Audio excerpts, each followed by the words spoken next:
বিসমিল্লাহির রহমানির রহিম। তালুকদার নয়ন পেজে আপনাদেরকে স্বাগতম। আশা করি সকলে ভালো আছেন।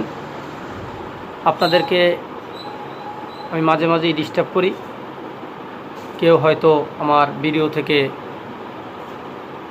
উপকৃত হন, কেউ হন না, কিন্তু আশা করি কেউই বেজার হবেন না। যাই হোক, বর্তমানে ঝালকাঠি জেলার 1 আসনের উপজেলা নির্বাচন চলছে। আগেই বলে রাখি, বিএনপি যেহেতু ভোট বর্জন করেছে, নির্বাচন বর্জন করেছে, সেহেতু আমিও বিএনপির সাথে এই নির্বাচন বর্জন করেছি। তবুও দেশের সাধারণ জনগণ হিসেবে দেশের সবার কথা চিন্তা করে কিছু কথা বলতেই হয়, না বললে একেবারেই হয় না।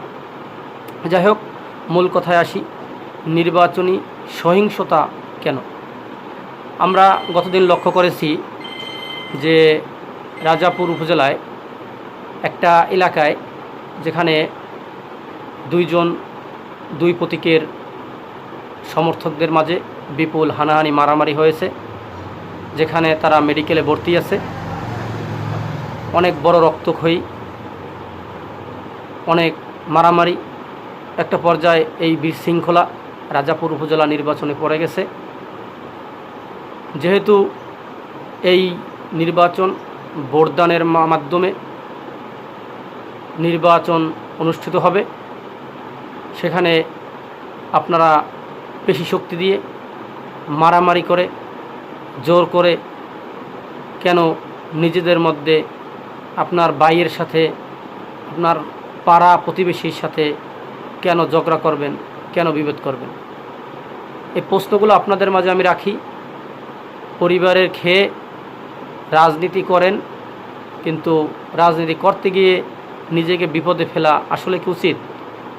আপনি মারা গেলে হয়তো আপনি যাকে আজকে মারছেন সে হয়তো আপনার জানাজা আসবে, অথবা সে মারা গেলে আপনিও তার জানাজা যাবেন।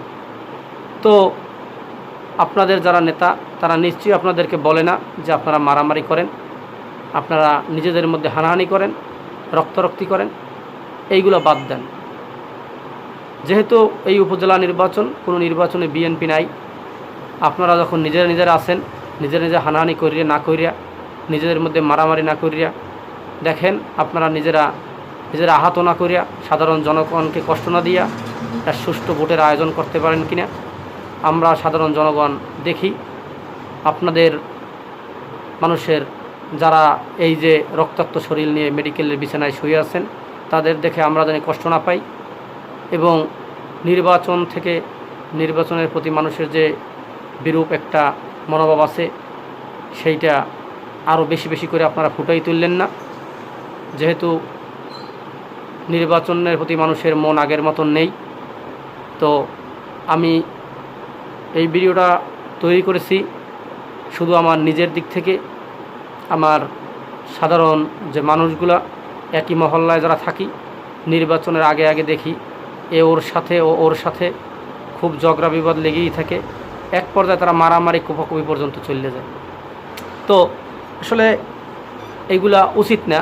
আমি বলতে চাইতেছি, এই মারামারির আসলে লাভ কি? কোনো লাভ নেই। নির্বাচন শেষ, যে প্রার্থী বিজয়ী হবে সে বিজয়ী, যে হবে না সে কিন্তু নিজের কাজ নিজে করবে। আর যে বিজয়ী হবে সেও সবাইকে যে মনে রাখবে, সেইটা না। দুনিয়ায় আমরা অনেক বড় হায়াত নিয়ে আসি নাই, নিজেদের মধ্যে মারামারি হানাহানি কইরা নিজেদের জীবনটা শেষ করার দরকার নাই। আমরা যেহেতু নির্বাচনে যারা আছেন, তারা মাঠে আছেন, আমরা চাই না। দেশের সাধারণ জনগণ হিসাবে আমি বলতে চাই, নির্বাচন বিএনপি যেহেতু বর্জন করেছে, আমি একজন বিএনপির কর্মী হিসেবে আমি এই নির্বাচন বর্জন করেছি। তবুও সাধারণ জনগণ হিসেবে এইটা বলতে চাই, যারা মারামারি করেন, যারা হানাহানি করেন, তারা আমাদেরই ভাই, আমাদেরই পাড়া প্রতিবেশী। যাদের রক্ত ঝরতেছে, যারা জড়াইতেছেন, তারা আমাদেরই ভাই। আমাদের খারাপ লাগে আপনাদের এই সব আচরণ দেখে, এই সব কার্যক্রম দেখে। আপনারা অতি উৎসাহী হবেন না। অতি উৎসাহী হয়ে নিজের জীবনকে বিপন্ন করবেন না, নিজের জীবনকে ক্ষতি করবেন না। আপনার সবার আগে আপনার পরিবার আছে, পরিজন আছে, আত্মীয়স্বজন আছে, তাদের কথা চিন্তা করে নিজেদের মাঝে আপনারা হানাহানিগুলো করবেন না। যাই হোক, সর্বোপরি সামনের 9 তারিখে নির্বাচন, আশা করি মারামারি হানাহানি মুক্তভাবে রাজাপুরবাসী দেখতে পারবে। আমি আগেই বলছি, আমি বিএনপির কর্মী হিসাবে নয়, একজন সাধারণ জনগণ হিসেবে, নাগরিক হিসেবে আমি আমার রাজাপুর উপজেলাবাসী সবার কাছে এই অনুরোধ রাখি, আপনারা নিজেদের মধ্যে অযথা মারামারি করবেন না। যেহেতু নির্বাচনের পরের দিন আপনারা সবাই বাই একই দোকানে চা খাবেন, হয়তো ভুলও বুঝবেন, ভুলগুলো শুধরানোর সময় পাবেন না। কথা অস্ত্রের চেয়েও কঠিন একটা অস্ত্র হয়তো আঘাত করলে মলম দিলে সারে, ওষুধ খেলে সারে, কিন্তু কথার অস্ত্র, কথা যদি বললে ফেলান আর কিন্তু ফেরত নেওয়া যায় না। যাই হোক, কথা বলার সময় আমরা বিবেচনা করব, কথা বুঝে বললেই হবে না। সবাইকে ধন্যবাদ জানাই। তালুকদার নয়ন পেজের সাথে থাকবেন, সাধারণ জনগণের সাথে সবাই আছেন, আমরাও আছি, আমরাও সাধারণ জনগণ, সবাই মিলেমিশে তাদের সুষ্ঠুভাবে একটা সমাজে বাস করতে পারি সেই কামনা করি। সবার সুস্বাস্থ্য কামনা করি। সবাই ভালো থাকেন। ধন্যবাদ। আসসালামু আলাইকুম।